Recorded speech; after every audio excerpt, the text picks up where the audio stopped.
Boom, I'm in the room. Good afternoon, good morning, good evening, wherever you're watching from. Now, you're here because there's nothing on the telly. And I'm coming to you from the old Heale Manor, and I'm your host, Lord Heale. Now, I want to cover a subject that I haven't done for a little while, and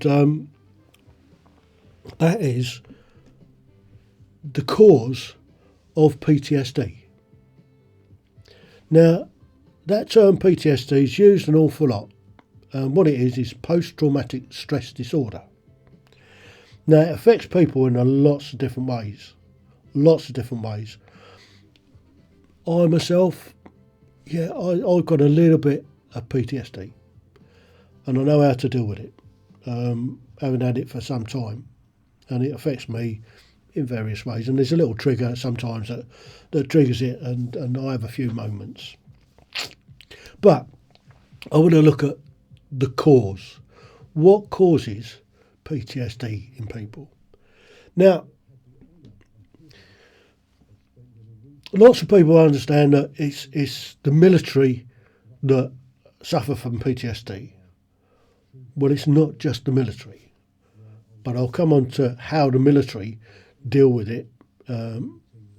So people, you mention PTSD, you think of a soldier that's been on the front line and see some horrific things, and that causes a lot of PTSD. But it can affect anybody at any time. Now, I'll give you for instance, when I was a welfare officer in the army, I saw lots of young soldiers coming out of training, carrying signs of post-traumatic stress disorder. On investigation, not much of it had to do with their military service.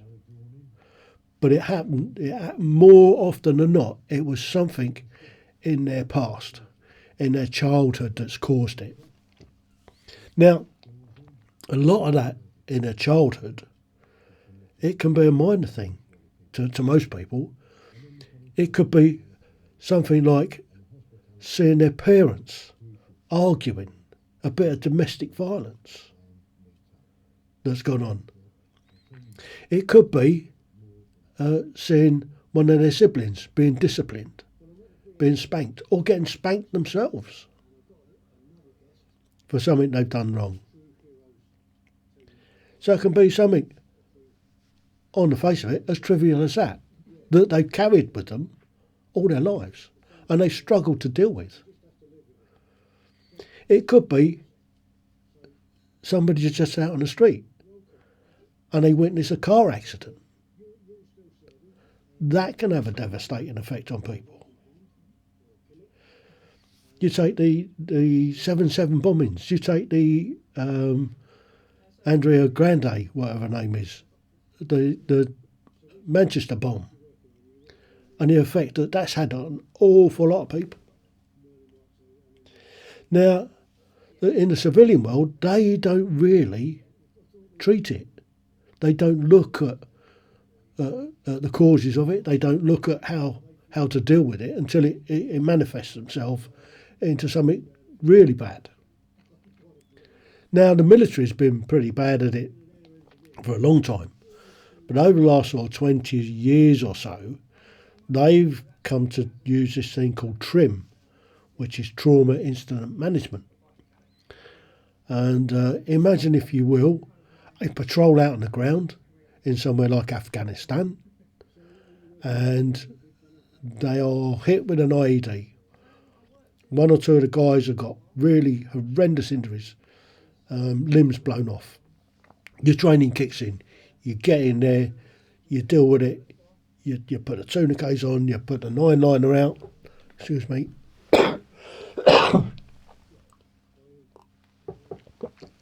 As you can see, I'm still suffering from man flu, which is why I'm recording this and not doing it live. So the training kicks in. They're in there. They get the injured soldiers stabilised. They get the MERT team in, which is the medical response team. They come in, pick them up, take them back to the hospital at Bastion and deal with them there. For the rest of the people on the ground that's still out on the ground, what they do is when they eventually get back in, they do their patrol reports and everything, and then around about sort of 72 hours later, so 3 days later, you'll get a TRIM team comes in, which is a trauma incident management team, and they'll have a practitioner or a couple of practitioners and a coordinator, and they'll sit down with the command element, and they'll go through everybody that was involved in the incident, whether directly or indirectly, and then they'll work out who needs to be seen individually by a practitioner, who needs a group chat, or who needs an overall brief. Now, the people that are directly involved are the people actually on the ground. There's a lot more people that tend to be involved, like the guys in the ops room that are coordinating what's going on.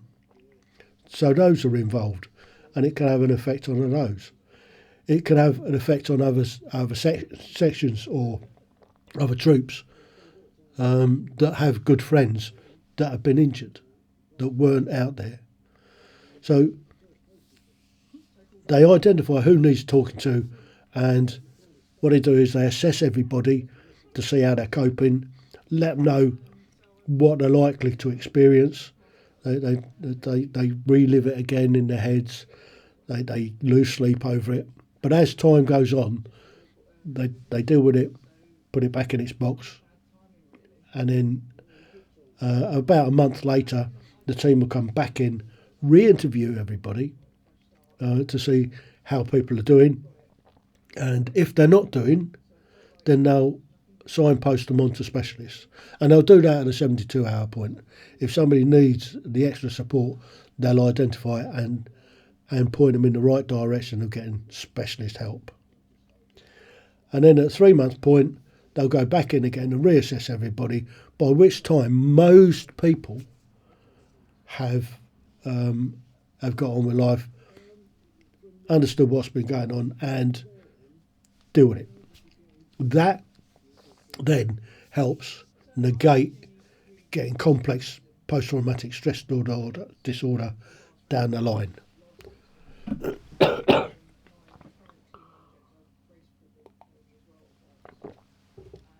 So, but that doesn't really happen in Civvy Street.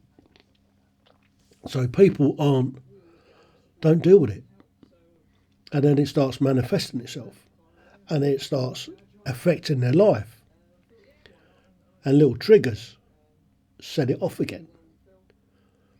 And if you get somebody that's got real complex PTSD, it affects their life. So it's important that if you see somebody that's struggling, then the best way to deal with it is to talk about it. Try, when you do talk about it, try not to re-traumatise the person. Yeah, I'm struggling a bit today.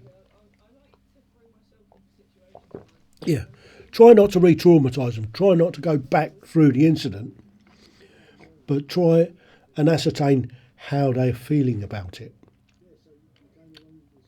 and to let them know that it's not unusual to have those sort of feelings. It's not unusual to go through those, to run it through their heads again. It's not unusual to lose sleep over this sort of thing. It's all perfectly normal, and that is in fact what you need to deal with, to let people know that it is normal. It's a normal reaction to seeing traumatic incidents. And then it comes down to a mindset. The mindset is the incident's happened. Can you do anything about it? Generally the answer is no. So there's no point in worrying about it. If you can do something about it, then you can do something about it, and there's no need to worry about it. So that's how to deal with that sort of thing. That's how I deal with it. I look at it pragmatically. If I can deal with it, I will. If I can't, there's no point in worrying about it. If it's out of your control, it's not your fault. You're not at fault. If it's happened, it's happened. It's not your fault. These things happen. And it's just how you deal with it, how you put it back in its box. And if you are struggling, like I was, it's normal, actually. For guys that have done my sort of service, when you come out, normally somewhere around about 18 months, 2 years after you've left the service, you'll have a bit of a wobble. Now, because I was doing the job I recognised that I was having a bit of a wobble. So the first thing that I did was contact the GP, and I managed to get an appointment. Now, the first thing the GP offered me was some drugs, some antidepressants to deal with it. Well, I was having none of that. For me, that's not the way forward. But they offered me some counselling. So I went and had the counselling, and I had about 4 sessions, I think, with 2 different counsellors. But they weren't military minded. They hadn't been in the military. So they didn't understand where my issues lay. I can only apologise for my cold.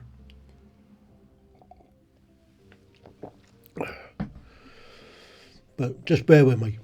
So, for me, it wasn't a great help.